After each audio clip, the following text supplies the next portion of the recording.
for the yoga therapy. And we'll be looking at some topics from Hatha Yoga Pradipika. Let me start sharing the screen. A quick prayer to Patanjali. Taking a deep breath in, exhaling. Om Yogena Chitasya Padena Vacham Malam Sarirasya Chavaidyakinam Yo Apakaroti Tam Pravaram Muninam Patanjali Pranjaniralatosmi Sri Gurubhyo Namaha Hari Om.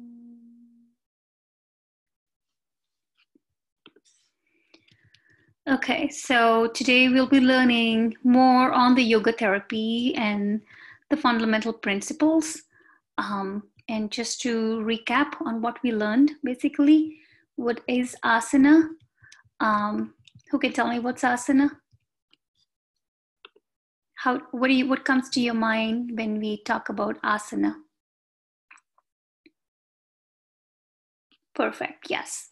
So that's the physical posture. So when we talk about yoga in the West, most of the yoga is focused on the physical postures, correct? Those are the poses. An asana is a certain body position. Assuming an asana implies a sequence of movements into and out of an asana. And a sequence of asana usually has 3 sections. One is moving into an asana from the prior body position. So if there is something like a flow type of yoga you're doing, then you're probably transitioning from one posture to another posture. Or even if you're just doing one asana by itself, not a vinyasa, not a flow type of yoga, but it's more hatha yoga. Hatha yoga also has vinyasa. Surya Namaskar, the sun salutations, they're basically a flow of sequences, a sequence or flow of asanas, right? So you're going into an asana, maybe just the beginning of it, or you're transitioning from a previous body position. And holding, staying in the asana, that's the retention, that's very important and crucial. And again, we have to keep in mind that it depends on how, if especially we're talking about yoga therapy, and we're going to integrate Ayurveda with this. So the staying in the asana, the retention or holding in a certain posture, that should be based on the dosha. So for a Vata type of person or a Pitta versus Kapha, can anybody give me an analogy or something that you remember off of your mind on what should be the focus for number 2, staying in the asana depending on their dosha?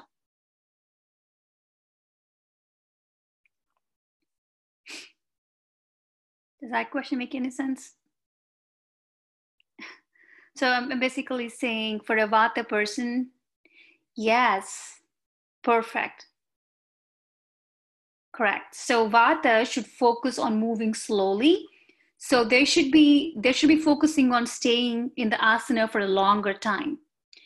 Because for them, any quick movements will increase more flow of energy in them. So that will increase their Vata dosha. So to bring more grounding and balancing act into a Vata imbalanced person, we want to incorporate a retention for them. So you want to make them hold the position for a longer period of time, right? And on the contrary, if it's a Kapha type of personality, it's hard for them to transition from one posture to another posture quickly. So for them, yes, staying in the asana to hold, and that's also important, but for them, you have to make number 2 shorter. So you want them to quickly move in and out of an asana. So that way they're actually incorporating a lot of movement to their muscles. So within maybe a minute, kapha person can probably should probably complete a Surya Namaskar while a Vata person should probably be maybe 1 or 2 postures, right? So that should be your focus when we're giving this as a therapy plan based on their dosha. And then you have moving out of the asana. Moving out of asana is also important. And one thing that's missing here, after you move out of the asana, it's important to do a balancing or a counter pose. Like if you're doing a forward bend, it's important to do a backward bend. So that's how you want to keep your plan. So that's where your spine is completely balanced. It's not immobilized, or it's not, a bent in a certain way and you leave it like that. You want to complete the asana by closing with it a counter pose. And for example, if you're doing a twist and a spinal twist, and if you're twisting the body to the right, the counter pose will be to twist it to the left side. So that way you're bringing balance to the both your Ida and Pingala Nadi, your energies, your masculine and feminine energies. And your right and left side of the bodies are also balanced at the same time, right? So that's also important. So that's your asana, the meaning of asana. Now, 3 factors that determine the nature of asana: your body position, parts of the body that move, and direction of the movement. So it's if a good yoga teacher would always emphasize on what parts of the body that will move and where to focus. Like let's say you're doing a forward bend, a simple forward bend, right? And then in that sense, you're not just asking them to focus on the solar plexus or your abdomen. Yes, that's also there, but you're also emphasizing them to keep their back straight. In that case, you will be making sure they're hinging from the back, not just trying to reach forward, but they're extending the torso, extending the torso and leaning forward. And the focus is also on the back of the legs. If you notice, on forward bends, you're also stretching your hamstrings a lot. And the direction of the movement, right? So 3 things: the body position, parts of the body that are involved, and the direction of the movement. Is it forward, backward, lateral, again, diagonal? If there is a Parsva pose where there is diagonal involvement. So these are some, it's very important to understand how you give the cues for the class or the students. Again, on a broader scale, you can categorize the asanas or positions to 4 body positions: 1 in standing, some on seated pose, some lying down. Those are supta asanas, and then inverted. Inverted poses are your headstands or your handstands, right? Any even Sarvangasana, the shoulder stand, is also an inverted pose. So depending on the body position, these are 4 classifications. And depending on, again, the four parts of the body that typically move are the legs, head, arms, leg, head, and trunk. I'm trying to see, the trunk involves the spine and abdomen. So yes, perfect. Yes, arms, legs, head, and the trunk. Okay. So these are the main body parts that move. And the 4 directions we move. So there is the forward movement. So there is flexion in the sagittal plane. And if you're actually leaning forward, you call it Paschima Uttasana. Paschima Uttasana is forward bend when you're sitting down. So why Paschima? Paschima is the back. So you're actually pulling the back forward. That's why it's called Paschimotthana. Dana is called stretch. Okay, so that's the Paschimotthana. And then there is backward. Okay, overextension in the sagittal plane is Purvotthana. Purvotthana is it's like a reverse plank. Okay, and Purva is your front, because when you're doing yoga, again, when we talk about the spiritual aspect of it, it's ideal to practice the yoga facing east. Okay, so when you're facing east, your front is Purva, front side is east side, and the backs and what's behind you is west, of course, right? So when you're actually doing something backward bend, you're extending the stretching the front side of it, right? So you're stretching the eastern side of your body. That's why it's called Purvotana. And then we have movement in the transverse plane, twisting poses. Okay. And then we also have lateral movement in the frontal plane. You move sideways. So that's called parivritta. Parivritta means sideward. Pari is side, vritta, vritti means movement. So parivritta asanas, it can be anything. It can be a trikonasana. Parivritta trikonasana is sideways movement. Again, there is also a diagonally trikonasana. So those are other variations of the poses.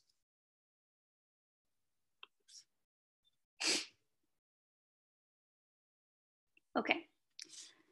Now, in yoga, it's always important to go with the flow of your breath, or it's always important to breathe, or vice versa, right? So it's important to move with the flow of the breath, and it's also important to breathe with the movement of the body too. So you have to make sure you're inhaling and exhaling throughout the yoga session, throughout your asana practice, because that helps pump in some oxygen into each cell that's extending and expanding and stretch at the same time. So again, what are the 4 components of the breath? We have inhalation. Inhalation basically opens up the front of the trunk and expands your chest and your abdomen. So it's mostly poses like, we're not talking about poses here, but when we're talking about where they're expanding, we are focusing on your solar plexus, Manipura chakra, Anahata chakra, the heart chakra, and Vishuddhi chakra, right? So when we talk about the Vishuddhi chakra and Anahata chakra, there is a sternum between them. And when you're inhaling, you have to make sure the sternum is pushing up and the sternum is pushing up and the shoulders are stretched away from your ears, both sideways and downwards from the ears. So that gives you a nice opening in your frontal portion of your trunk. Okay. 1 second. Never mind. And then you have extension of inhalation. It can be extension of inhalation, but when we say holding, in traditional hatha yoga, you're not either extending your inhalation or exhalation. You're just not breathing, and you just have emptiness at that time, meaning you inhale and you just hold. You don't need to continue your inhalation at that time. You just hold your breath, and then you have the exhalation.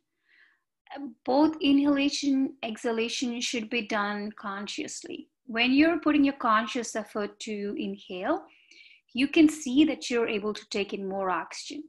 Same thing, when you're able to consciously exhale, you can see that you're able to extend the exhalation, and doing so will contract the abdomen muscles. So you have to focus on not just breathing into your chest and your lungs, but it's important to breathe into your abdomen. So you breathe through your lungs, fill them in, and then breathe through your abdomen. So you breathe in, abdomen should pump up, and breathe out, abdomen should go in. So why don't we all try doing it now? Place your hands over your belly.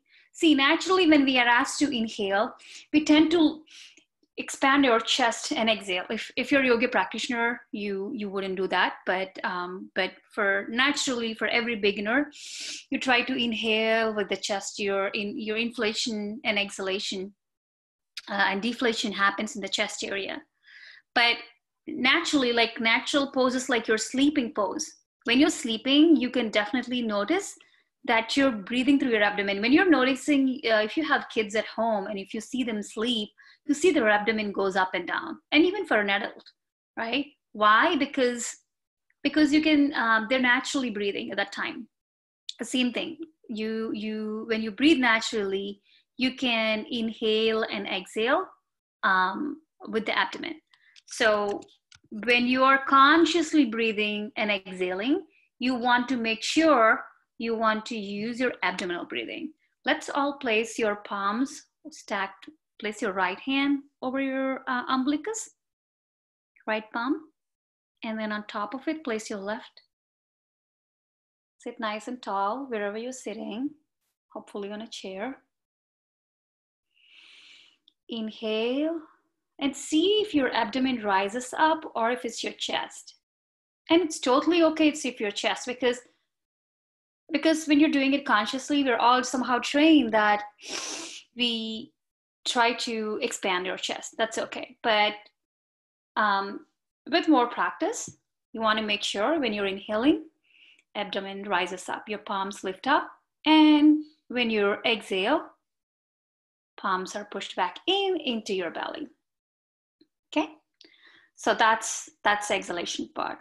And then we have something called suspension. Again, similar to holding, you are really, after you exhale, you're holding, you're just have some emptiness. So to give you some Sanskrit words, let me annotate them here. There we go. Text box. Inhale is called Puraka. Exhale is called Rechaka. And retention is called Kumbhaka. Okay. Now there are two types of retention. One, between your inhalation and exhalation, that is called internal retention.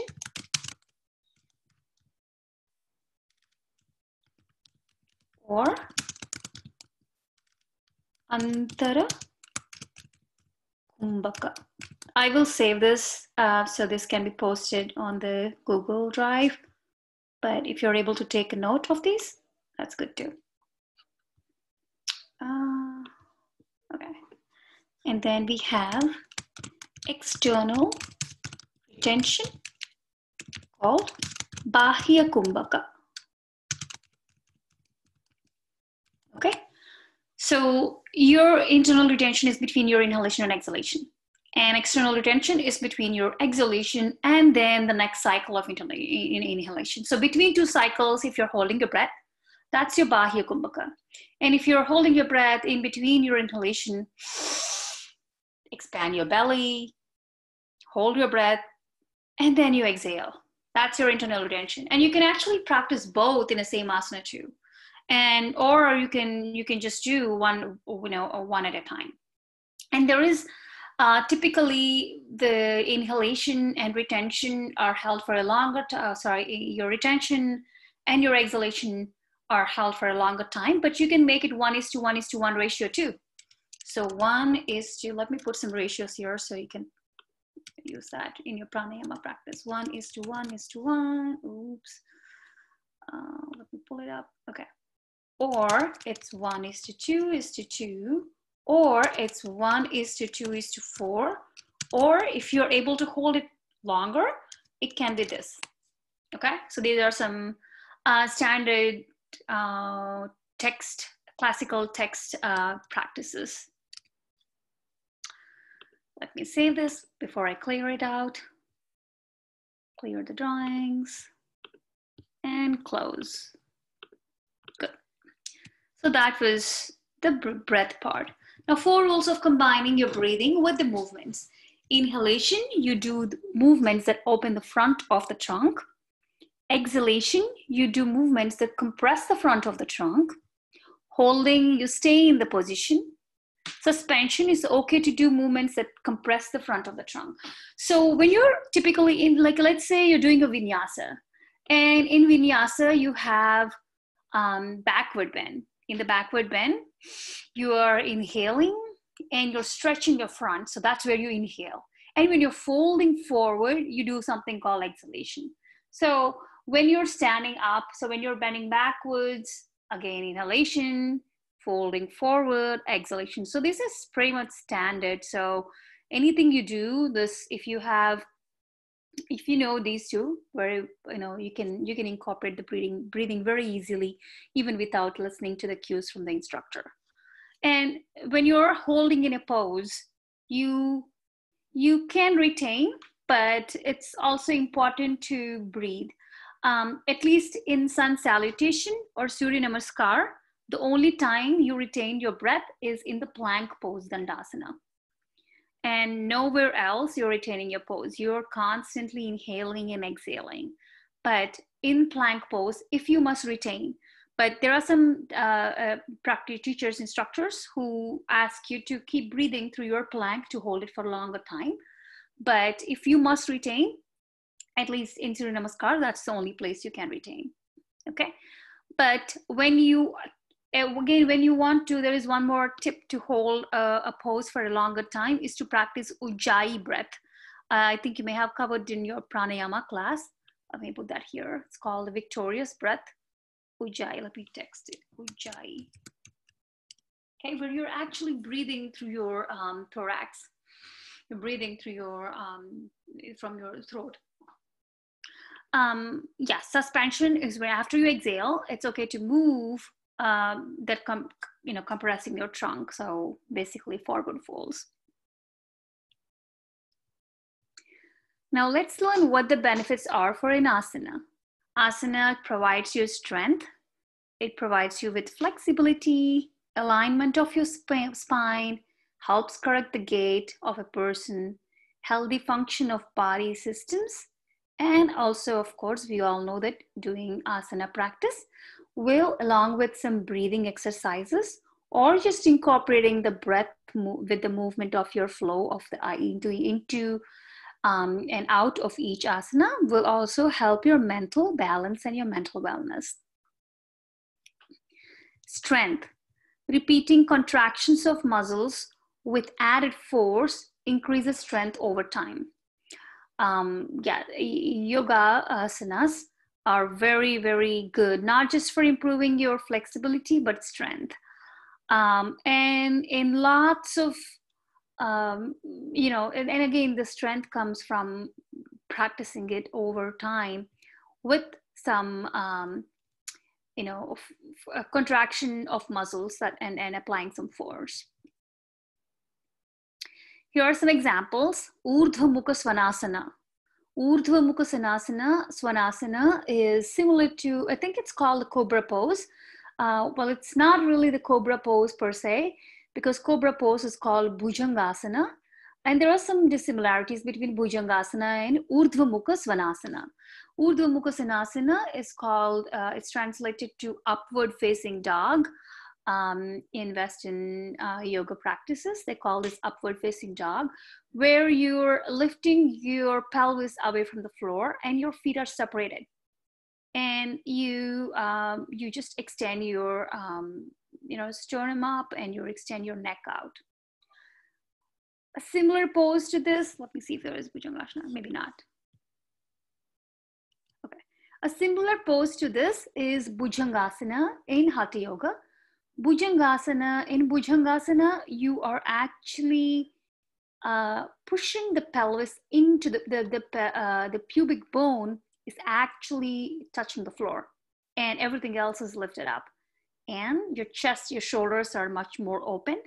And similar to this, you can extend your neck, but your feet are together. Your knees and ankles are also together. So what happens in this pose? Either Urdhva Mukha Svanasana or Bhujangasana, your upper torso, arms, head move up against the gravity.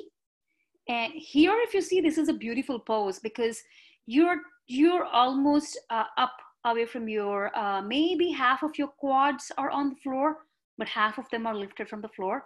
And your adductors, your hips, everything is, just hanging between the floor and your body, your hands. And your back extensors contract to lift the weight and to stay in the asana. So these contract here because your body is held on your hands and, given your, so looking at this pose, tell me a few parts of the body that are extending. And who would you suggest this to, a Vata, Pitta, or a Kapha person?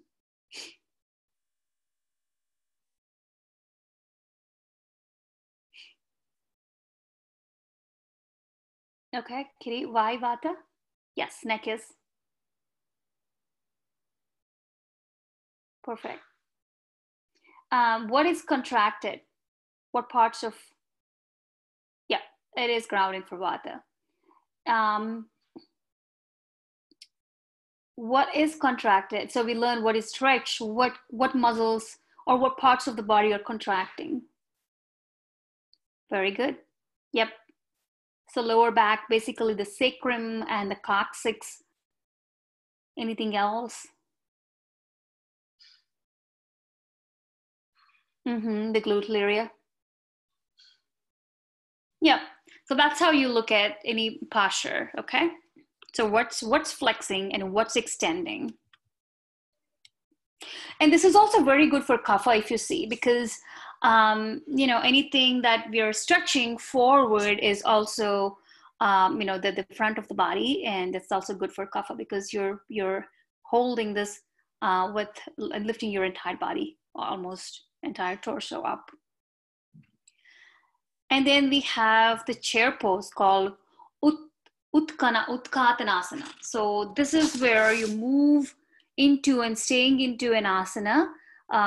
But again, this is similar to this. Well, this is a chair pose, not similar. This is a chair pose. Your hips are pushed away, and your feet are together, and your knees are bent, and your core is sucked in. Again, your chest is wide open. Yeah, what sorry, Linda, I missed when you messaged this. What was this about? Was it a question or was it pose? Or the Utkatanasana? Okay, we'll come there if I missed something. Yeah, yes, it is a good pose for a kapha person. And here you're basically sitting and you're interlacing your fingers and looking upwards. So what is contracting here? What muscles of the body? Or yeah, what parts of the body?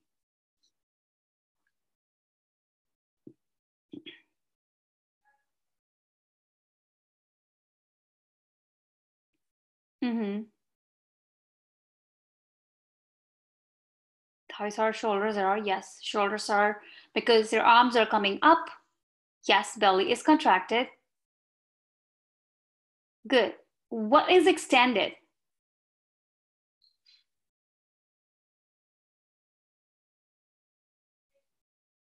Yes. Correct. Yep. Your chest is open, your spine is extended, at least the cervical, thoracic, no, not the cervical, but the your thoracic, and then your arms, biceps, triceps, and your forearms are all extended. Correct. Chest is also extended. Good. Who would you suggest this for between Vata or among Vata, Pitta, or Kapha?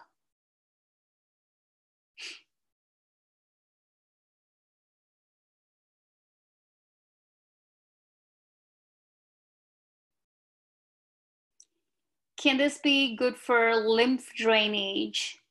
Why do you think this is good for lymph drainage here? Arms are up. Okay. Yeah, then again, arms are up, but then the lymph would flow downward into, into your lungs. So I don't know if this is perfectly a great example for lymph drainage, but yes, this is good for Vata, and this is also very good for Pitta person too, right? I think this is also good for. So this is probably, I would say, yes, this is probably it is grounding, and this is probably a tridoshik pose, I should say, because there is retention, there is it's not an easy pose. Looks easy from this picture, but it's not easy to if you hold it for a longer time.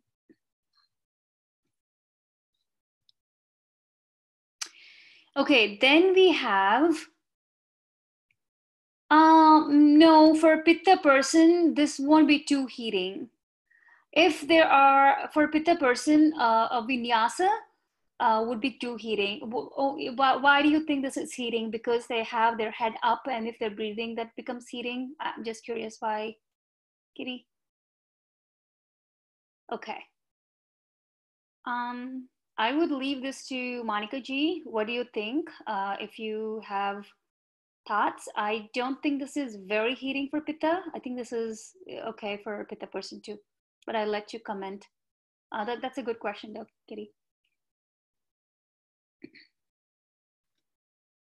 And then we have the third example, Urdhva Prasthapadasana, meaning whenever you have your feet up. Urdhva is upward, okay? And you Padasana is your feet are lifted up. Pada is feet, and you're in a Supta pose, meaning you're lying down laterally and you're lifting your feet up, okay? So in this pose, to move into these asanas, of course, you're focusing on your core. Your abdominal muscles contract to stabilize the pelvis and lift your legs. And to stay in this asana, abdominal muscles are less contracted. Moving into the asana strengthens abdominal muscles more than holding the asana. So in here, what we're trying to tell you is, let's say if you have this person bring their feet down very slow against the gravity, what parts of the body would work the most? Just only one part of the body.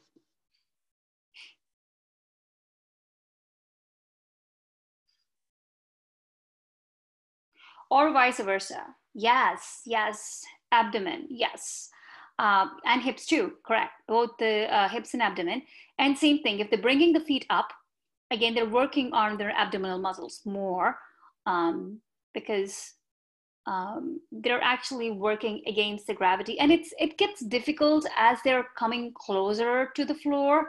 And if you ask them to leave the feet away from the floor, maybe like 1 inch away from the floor, a couple inches, and that's half of their body is in Naukasana, the boat pose.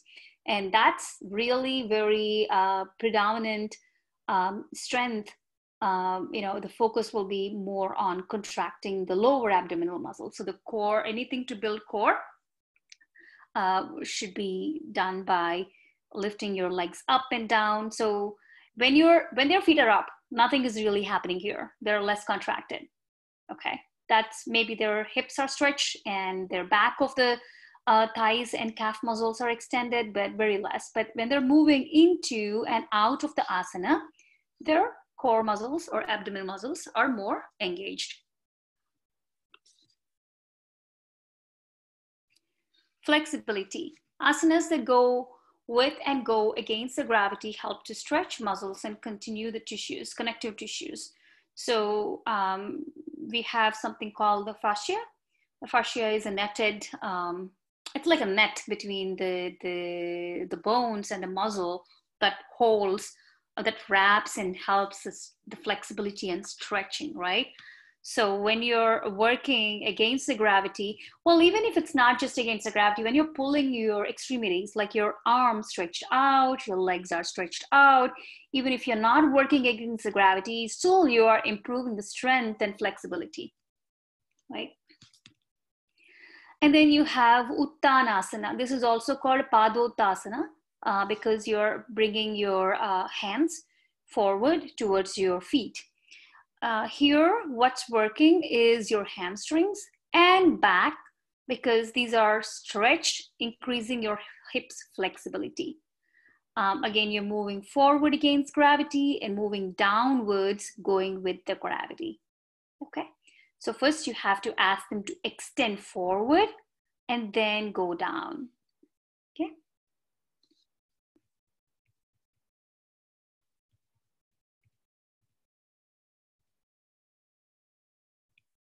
I think we saw this. I'm skipping this. This is the same pose where you're lifting your leg, going against gravity, stretching hamstrings and increasing hips flexibility, where your feet are lifted up when the rest of the body is laid down on the floor. Alignment. Asanas can prevent and correct structural imbalances, your gait, your posture, scoliosis, kyphosis, and then you have scoliosis. So you have a rounded back or an arched back, or even a twisted, like a curved back, right? So all these imbalances can be corrected with properly aligned yogasanas. So we use a full range of movements. So you guys, we all should learn what these are. So we have, if you, vertically slice, or if you're looking at the plane from vertical correction, that's called your sagittal plane.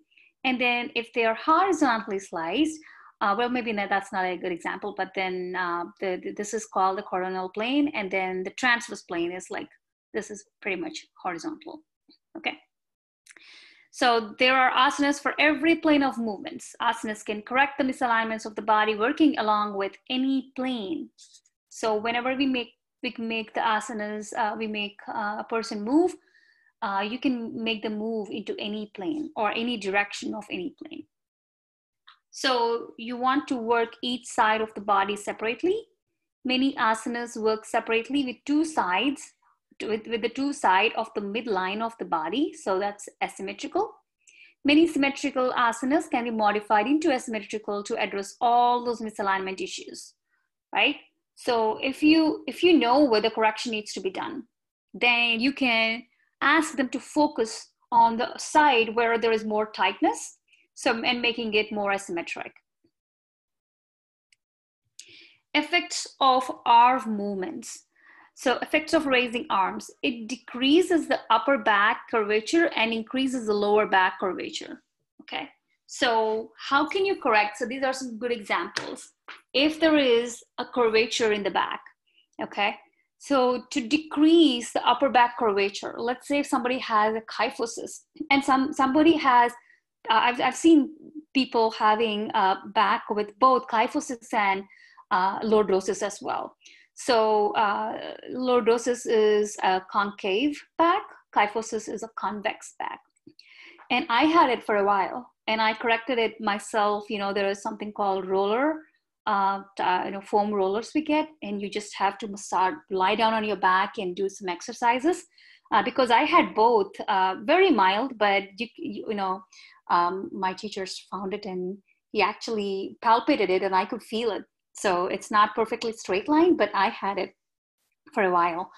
Anyways, so if you can notice this yourself, wherever you're sitting, let's all raise your arms up. If you raise your arms up, you can see the top of the back, the upper back, maybe around your, T1 till T5, even close to your cervix if you have your head straight. You can see that the upper back gets straightened. So it's less curvature, but it can increase the lower back curvature, okay? And also lifting your arms up expands your chest and it can support your inhalation, right? That's just an example here. And tips: avoid locking elbows and wrist joints, very, very important. Whenever we're asking, let's say a very common practice here is to ask people to do a downward dog. Whenever I tell anybody I'm a yoga teacher or a yogini and they say, oh, downward dog, that's the very common pose in the West. I don't have any problem with the downward dog pose, but when you see people doing a downward dog pose, you see their elbows are completely straight. That can actually cause a locked elbow or an injury. So it's always important, at least for you guys, because you're learning this today. Maybe when you help your clients, you should always tell them to not hyperextend their knee joints or their elbows, or pretty much any joint. Never hyperextend. Always have a micro bend on the elbows. Always, very important. Same thing with the wrist joints. Unless you're practicing something like a shoulder stand, even for a shoulder stand, you must do a lot of wrist warm-ups. You cannot just randomly ask a person to go and jump into a shoulder stand, because that can cause an injury. That can the wrists are very fragile. That's where you see a lot of injuries happen. In ankles and wrists are something we have to be very careful about. So always make sure they're not hyperextending and they're not completely straight. there should be a very, very minute microbend. Okay, and shoulders should never be flexed or tight.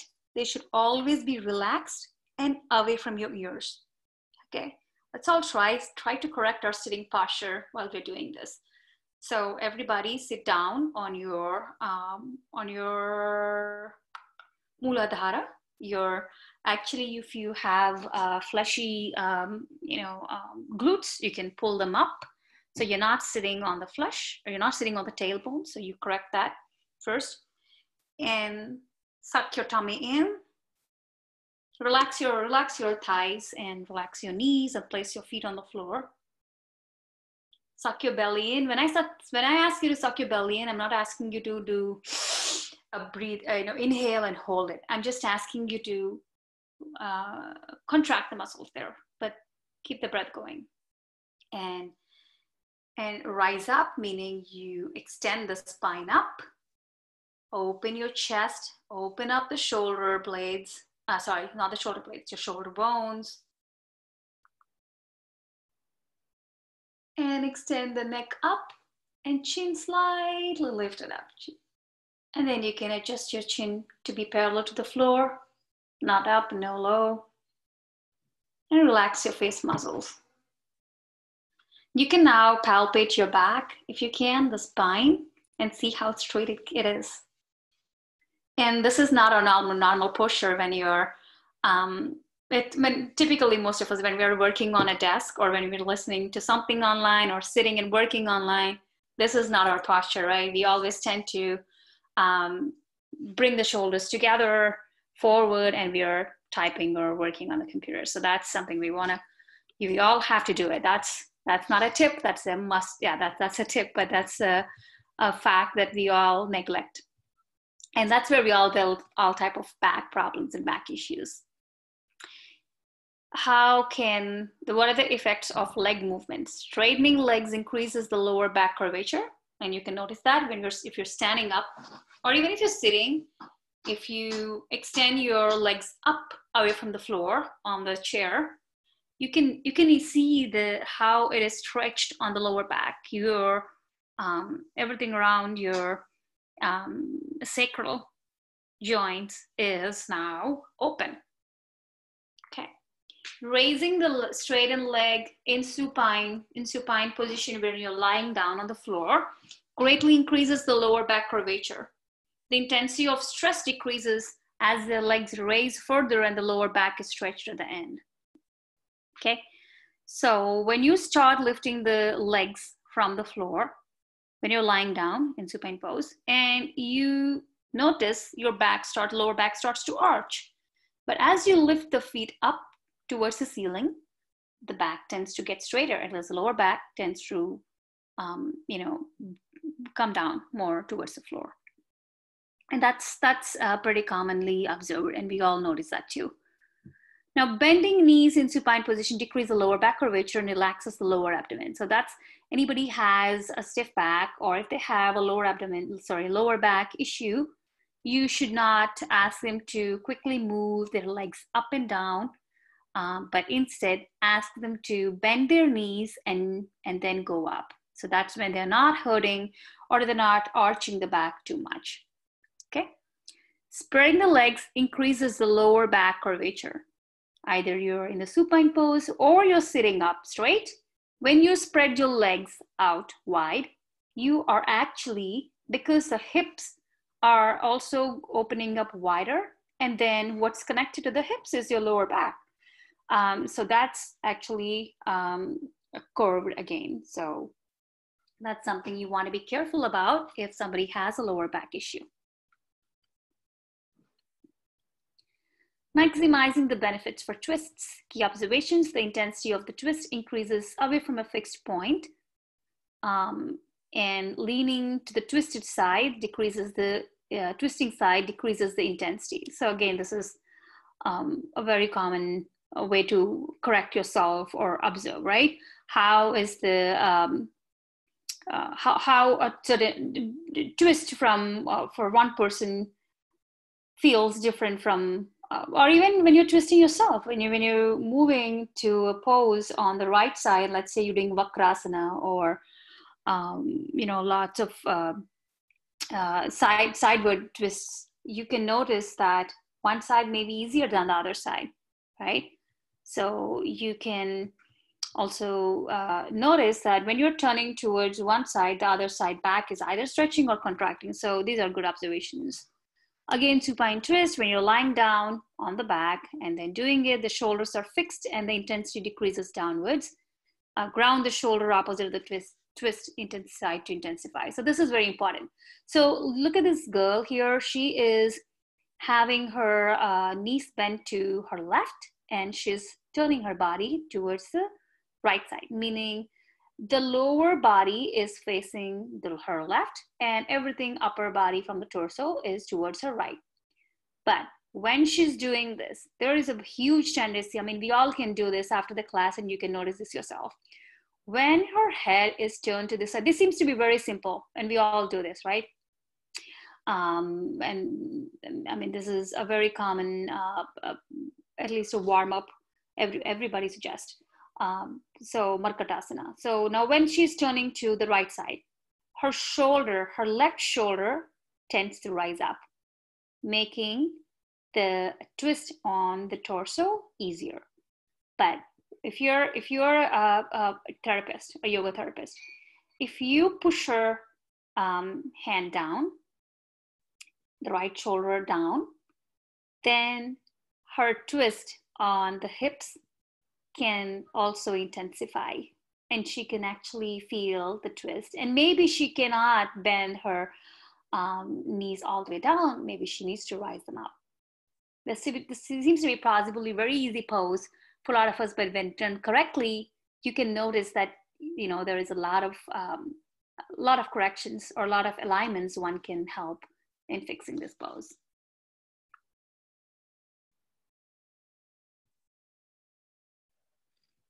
Marichyasana. So Matsyendrasana, Marichyasana, Vakrasana, these are all sideward twists. The lower trunk is fixed and intensify increases upwards. So here again, to correct this person, you would ask her to push her shoulder forward, okay? Or you can hold her on the shoulders and push your knee into her back very gently. You have to be a therapist to do this. And then extend her, her pose vertically. So you're extending her spine. You see a little curvature here? She may have some kind of kyphosis or some bend. Or am I just hallucinating? I think I see a little bit curve. Anyway, the intensity is higher than the standing twist. When you're sitting here and doing this, this is much more difficult than doing this twist in the standing posture, because you have to ground the hip opposite of the sided twist to intensify. Same thing again. When you're moving here, similar to the lying down pose where the shoulders lift up, it's very easy to lift up your hips away from the floor. So you want to make sure both the hips are on the floor when you're twisting sideways. A standing twist. The feet are fixed and the intensity increases upwards in this direction, okay? You want to make sure the feet are not lifted up. Intensity is higher when the feet are apart than being together. Yes, if you keep their feet away from each other and ground the opposite feet, again, same thing. People tend to lift up their heel away from the floor to make it easier in the forward stretch, but you can hold with your hands, you can hold their ankle and push it down, push the heel down. That actually extends the whole entire back of her leg, but also not just that, but also the back. So when you do that, sometimes you can also observe that the person lifts up. So they're not doing this complete bend, but they're taking help of their heel to lift up.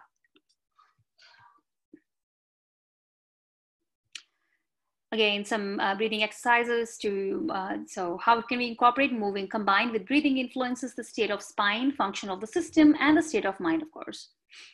Breathing in the spine. So breath and spine are connected because when we talk about stress, you guys know all the chakras, right? We covered the chakras, Muladhara, Swadhisthana, Manipura, Anahata, or you can just give me the English names if you do not know the root chakra or sacral chakra. So solar plexus, heart chakra, and then the throat chakra, and the third eye chakra, and then the Sahasrara chakra, final chakra.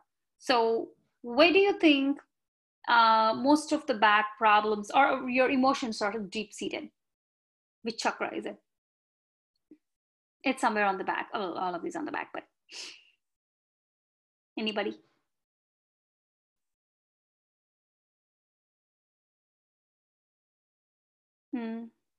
Anybody else?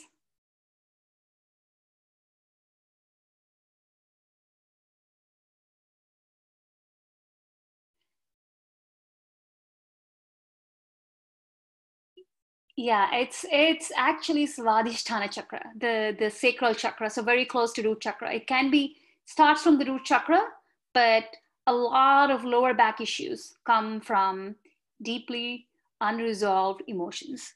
Okay, so conscious deep exhalation prevents the increase in the lower back curvature, but increases the upper back curvature too. And conscious deep inhalation, sorry, that was exhalation there. And when you inhale, you see that the lower back curvature actually increases and the upper back curvature tends to get straighter. So to minimize these effects, you want to engage the tribandhas.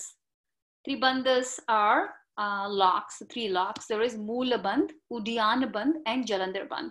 I'm quickly running out of time. Let me see how many more slides. Otherwise, we'll just wrap up. I think most of it. Okay, this should be okay. So Moola Bandh, Udyana Bandh, and Jalandhar Bandh. Moola Bandha is your root chakra. So you're actually, the Moola Bandha is nothing but your Kegel exercise. Okay, let me annotate. Maybe I can type it here. Moola Bandha is your Kegel. Okay, Udyana Bandha is engaging your core. And then Jalandhar Bandh is you're holding your you're trying to push your chin towards your sternum and you're locking your throat chakra. So you're holding your breath from your throat. Okay, so these are the three ways to do bandhas. And you can, there's a sequence to do this. You start with the Moola Bandh. So for Antara Kumbhaka, when you do internal retention between inhalation and exhalation, there you start with your Jalandhar Bandh, you lock your throat, and then you go to your abdomen, Udyana Bandh, around your Manipura, and then you go to your Kegel. Your Kegel are nothing but you're lifting your pelvic floor up, okay? And then you release the pelvic floor, you bring it down, and then you release the abdomen lock, and then you release your Jalandhar Bandh. And then in the reverse direction, we do it when there is external Kumbhaka. So this is very important. But even when you want to correct the way you're sitting, you can do that. You can actually squeeze your pelvic floor up and then lock your core and then hold your breath around your throat. And you can see your back gets straighter than it is when you do these three bandhas. Okay. And it's important to allow your breath to guide the movements. Physical movements are voluntary and then can be learned as well. Physical movements can be repeated mindlessly once learned. Breathing patterns are involuntary and habitual. So controlling breathing patterns requires a lot of mindfulness. So when you do yoga, which synchronized movements and breathing, it can be done mechanically and may result in loss of focus and revert to habitual breathing pattern, while leading movements with breathing require mindfulness. Okay, so it's when we remember the Ashtanga we talked about in the beginning, what comes after asana?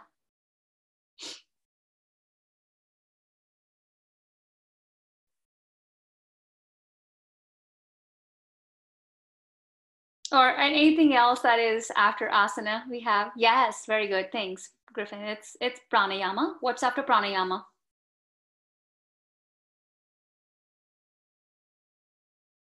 Okay, and then we have, after pranayama, we have the focus, and then yes, and the ultimate, and then dhyana, which is meditation. So pranayama, dharana, pratyahara, remember all of those? Meditation. And after meditation, we have the ultimate samadhi, right? So final a state of silent meditation for a longer time. So it's important for everybody when you're doing yoga to, especially when you're connecting your inner self to the breath. So your prana, when we're talking about pranayama, it's not just your breath, right? It's just not oxygen. It's your prana, though. It's the chi force, the vital force. Because you're all Ayurvedic practitioners and counselors, you know what prana is, right? So you're actually synchronizing the movements with the prana flow, and not just doing this mechanically, but when you're consciously putting an effort to, breathe consciously, and you do that mindfully, you're actually taking your yoga practice to next step of pranayama and towards samadhi. So try doing, whenever you do yoga next time, try to reflect in, go inwards and do it. And you can see a whole different way of learning yoga asanas. All right. Because we started 6 minutes late, I'm hoping I can finish this. Purpose of yoga therapy: to promote physical health such as strength, flexibility, and good skeletal alignment and neuromuscular coordination, of course, physiological function, psychological health, and spiritual well-being. Because you're putting your mindful effort and conscious effort to breathe, and that's when you go to your spiritual, you attain your spiritual bliss. So the basic steps are to observe the current conditions and determine the goal. So this is when you're putting together a protocol or a treatment plan, therapy plan for your clients. And again, yoga therapy, you should be a certification in the US, and there is a different governance to get qualified and get certified for that. So just basically, if you ever do that, and how you treat your clients, you observe the current conditions and determine the goal, choose series of asanas, pranayama, meditation, diet protocol in progression to meet the goal. So one thing I'd like to add is, yes, to do the therapy yourself, where you're actually doing hands-on alignment, you need the certification. But for you to prescribe them, you can do these asanas, and depending on where you can do that without certification. So you can just provide them a suggestion or a progressive plan, okay, and make it personalized. Again, you want to make sure how you observe the breathing. Are they breathing shallow through the chest, or they're deep, focusing on breathing deep through their abdomen? And also listen to the sound they make. Are they making any rushing sounds or gurgling sounds, or is their breath smooth and quiet? So you want to focus on all of these, and also changes in the quality in before or during or after exercises in the breath.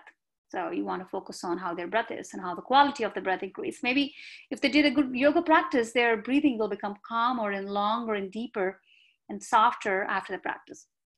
And if they're exhausted and if they're panting, that maybe they got a hot yoga or something, which is not the right way to practice. General observations: you want to learn what their Vikruti, Prakriti, and Vikruti are, and then also learn about their chronological and physiological age, and height, weight, and build, alignment, strength, flexibility. So all these to be considered. So basically, you need to learn about their dosha. And then you also want to check their structural alignment. In general, check for asymmetrical developments. Are they uneven on one side? Maybe the right is higher than the lower or left. You can even basically look at their gait, making them stand against a wall, and you can see their right and left shoulder and hands. And you can just do a very visual comparison. Also head rotation, tilt, and deviation, if they're hanging the neck to one side or forward, or this is a very good way to observe. Is once this lockdown is over, you can go sit at a coffee shop and observe people walking and see, are they symmetric or asymmetric? Just figuring that out will take you a good way to assess people. And again, shoulder rotation, tilt, rounded, curvatures in the spine. Hips are the forward, backward rotation, tilt, differences in the length of the legs, maybe due to misalignment of hips, or maybe they had some surgery and they never got aligned. My aunt still has to get her shoes fixed to one. Her right leg is always above her left. Even after 3 surgeries, it never got corrected. So she found a cobbler who can get her shoes with a certain height. So her right shoe has to be higher with a higher platform heel than her left. So she can walk okay without limping.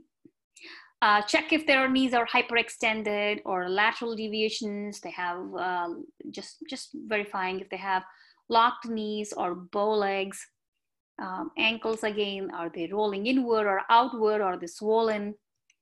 And same thing with feet. Do they have flat feet or high arches? Either of them can be a problem when they're walking, right? And then you build a program for them. What are good guidelines for effective program? You determine the starting point and realistic goal, assess the functional, structural, doshic and psychological attributes, and determine which attributes to build and correct, and then design a balanced program in progressive sequence over a period of time. Again, progress is made in very small steps. So also learn what is a balanced, tell them what is a balanced asana sequence. So avoid random sequence, stick to the classics if possible. Classical texts if possible. String asanas that complement each other. So sequencing them that complement each other. Adjacent asanas, stress and relax, opposite part of the body. Always make sure you have a counter pose like I talked about in the beginning. Again, symmetrically balanced if you're making them do twists, making sure they do it symmetrically on both the sides. And incorporate multi-planar positions. We learned the planar right, lateral, and all those different planar positions. You want to make sure in a certain class, you're just not focusing on one plane, but making sure they're rotating towards all the planes. Again, this is the basic intake. That completes our class. Yes, very important. You want to learn about very, very important. Every time when you start a yoga class, or even when you're prescribing somebody to something to somebody, you want to ask them first, do you have any physical limitations, restrictions, impairments, prior surgeries, before you prescribe them a plan of yoga? Any questions? Does that make sense? Or was it too fast, too slow?